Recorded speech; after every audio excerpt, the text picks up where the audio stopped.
अस्सलाम वालेकुम। अबरार रशीद आपकी खिदमत में हाजिर है और मैं दो मौजूआत पर बात करूंगा। एक तो मुझसे बड़ी तवातर के साथ आजकल ये सवाल पूछे जा रहे हैं कि जिन लोगों के वीज़े कैंसिल हो चुके हैं वो क्या करें, जो लोग ऑलरेडी पाकिस्तान में फर्स्ट एंट्री भी नहीं की वो लोग क्या करें।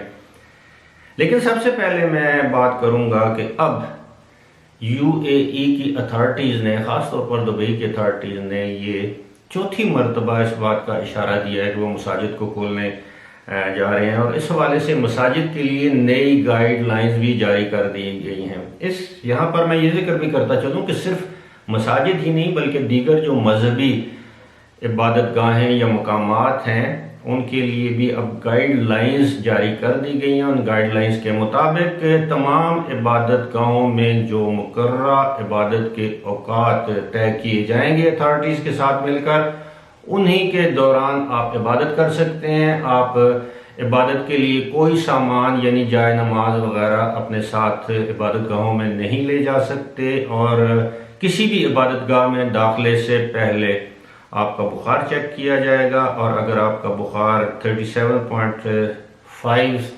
डिग्री सेल्सियस से ऊपर हो तो आपको इबादत गाह में दाखिले की इजाज़त नहीं दी जाएगी। तमाम इबादत गाहों में इंक्लूडिंग मॉस्क यानी मसाजिद समेत जो वज़ू खाने गुस्ल खाने वगैरह हैं जहाँ वज़ू या इस्तिंजा करते हैं वो बंद रहेंगे। आपको समाजी फासला रखना पड़ेगा और मसाजिद के अंदर या इबादत गाहों के अंदर दाखिल होते वक्त मास्क तकसीम नहीं किए जा सकते। इसके अलावा आप जब मसाजिद या इबादत गाहों में दाखिल होंगे तो दो कतारें बनाई जाएंगी, एक दाखिली दरवाज़ा होगा एक खारजी दरवाज़ा होगा। इसी तरह दो कतारों की सूरत में आपको अपनी इबादत गाहों या मसाजिद से बाहर निकलना होगा। बहुत से ऐसे मामलात हैं जो कि बताए गए हैं कि इनको ऑब्ज़र्व करना है, इन प्रोटोकॉल्स को ऑब्ज़र्व करना है, लेकिन अभी तक ये नहीं बताया गया कि मसाजिद समेत दीगर मजहबी इबादत गाहों को कब खोला जाएगा। अब मैं उन वीज़ों की सूरत हाल की तरफ आता हूँ। अब आप देखें, मुझसे अक्सर ये सवाल पूछा जाता है कि पाकिस्तानियों के लिए, पाकिस्तान के लिए वीज़ा कब खोले जाएंगे। अब मैं जो बात आपको बता रहा हूँ उसको अगर आप ध्यान से सुने और उस पर गौर करें तो आपको ये बात बखूबी समझ आ जाएगी। इस वक्त जो हुकूमत यूएई ने ऐलान किया है कि वो लोग यूएई में वापस जा सकते हैं जिनके पास पहले से रेजिडेंस वीज़ा है, जो वहाँ के रेजिडेंट्स हैं, जिनके पास वहाँ पर मुलाजमतें हैं, या ऐसे डिपेंडेंट्स, मिसाल के तौर पे कोई शख्स यूएई में जॉब कर रहा है और उसकी बीवी अहलिया वो यूएई में उसके पास पहले मौजूद थी, वो अपने वालिदैन से, ससुराल वालों से मिलने, किसी शादी ब्याह की तकरीब को अटेंड करने पाकिस्तान आई और यहाँ से अब वापस नहीं जा सकती, तो उसको प्रायर अप्रूवल लेके जो आईसीए है उससे अप्रूवल लेके आप वापस जा सकते हैं। अब कुछ लोग कहते हैं कि जी विजिट वीज़ा जो हमारे पास था वो एक्सपायर हो गया, क्या 31 दिसंबर तक वो वैलिड रहेगा? जी हाँ, ऐसे वीज़े वैलिड तो रहेंगे, लेकिन क्या 31 दिसंबर तक यूएई की हुकूमत पाकिस्तानियों को अपने मुल्क में आने की इजाज़त देगी? यानी ख़ास तौर पर वो पाकिस्तानी जो कि विजिट वीज़ा जिनके पास है या विजिट वीज़े पर दुबई या यूएई जाने की ख्वाहिश रखते हैं। फिलहाल तमाम ममालिक में इस तरह की सोच पाई जाती है कि जिन मुल्कों में कोरोना वायरस के मरीजों की तादाद बढ़ रही है, वहाँ पर अमवात की तादाद में दिन ब दिन इजाफा होता जा रहा है, ऐसे ममालिक पर एक गैर एलानिया पाबंदी आयद है। यानी मैं आपको पाकिस्तान की मिसाल देता हूँ कि पाकिस्तान को जब एहसास हुआ कि कुछ ममालिक से ऐसे अफराद पाकिस्तान वापस आ रहे हैं जिन ममालिक में कोरोना वायरस की वबा फैल रही है या उन अफराद में कोरोना वायरस के जरासीम पाए जाते हैं, तो पाकिस्तान ने अपनी फ़्लाइट्स उन ममालिक के लिए या तो बंद कर दी या कम कर दी। इसी तरह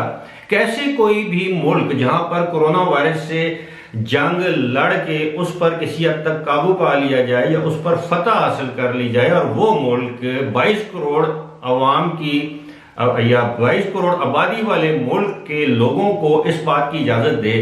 कि वो बड़ी तादाद में विजिट वीज़ा पर या किसी और वीज़ा पर उनके मुल्क में आए, तो फिलहाल ऐसा मुमकिन दिखाई नहीं देता उस वक्त तक जब तक कि पाकिस्तान में कोरोना वायरस की वबा पर काबू नहीं पा लिया जाता या इसके केसेस की तादाद में कमी नहीं होती। इस वक्त तो पूरी दुनिया में किसी भी मुल्क में पाकिस्तानियों के जाने पर पाबंदी तो नहीं है, लेकिन यह है कि वो मुल्क गुरेज करेंगे, इज्तनाब करेंगे पाकिस्तानी शहरियों को अपने मुल्क का वीज़ा देने पर या अपने मुल्क सफ़र कराने पर। अब आप सोच रहे होंगे कि मैंने इतनी बड़ी बात कैसे कह दी, वो इसलिए अब जो दूसरी बात मैं कर रहा हूं आप उसको भी ज़रा गौर से सुने, इस पर अपना दिमाग लड़ाएं, गौर करें। मेरे जैसे आप जैसे लोगों को सुनी सुनाई मालूमात हासिल करके रिसर्च पर पहुंच के अगर हम ये दावा कर सकते हैं कि हमें असल सूरत हाल का इल्म है, तो आप बताएं कि जो दुनिया के मुख्तलिफ ममालिक हैं जिनमें बड़े बड़े हुक्मरान हैं, इंटेलिजेंस अदारे हैं, उनके पास सैटेलाइट्स हैं, उनके पास दुनिया की हर सहूलत, क्या उनको ये मालूम नहीं कि किस मुल्क में कोरोना की सूरत हाल क्या है, इस वबा के नतीजे में मरने वाले अफराद की असल तादाद क्या है, कितनी छुपाई जा रही है, कितनी ज़ाहिर की जा रही है, कितने लोगों के टेस्ट किए जा रहे हैं, कितने लोगों को छुपाया जा रहा है, या ये वबा कब ख़त्म हो सकती है। दुनिया में बेशुमार ममालिक ऐसे हैं जिनके पास इंटेलिजेंस अदारे हैं, उनका काम ही ये है, ना सिर्फ वबा बल्कि हर चीज़ के हवाले से उनका काम है इंटेलिजेंस गैदर करना, रिपोर्ट्स गैदर करना। और दुनिया में कुछ ममालिक ऐसे हैं जो कि इंटेलिजेंस गैदरिंग में अपना सानी नहीं रखते और पाकिस्तान उनमें सर-ए-फ़हरिस्त है। और यकीनन पाकिस्तान की इंटेलिजेंस एजेंसीज को भी पता होगा कि इस वबा का मंबा क्या है, इस वबा के पीछे अगर कोई साजिश है तो उसमें हाथ किसका है, ये वबा ख़त्म कब होगी, इस पर काबू कब तक पाया जा सकता है, या फिर ऐसा भी है कि अल्लाह ताला की तरफ से एक मुसीबत हम पर नाजिल की गई है और ये दुनिया के तमाम इंटेलिजेंस अदारों से ऊपर एक और इंटेलिजेंस है जिसने हमें सबक सिखाने का सोच लिया है। फिलहाल इसी के साथ मुझे दीजिए इजाज़त। खुदा हाफिज़।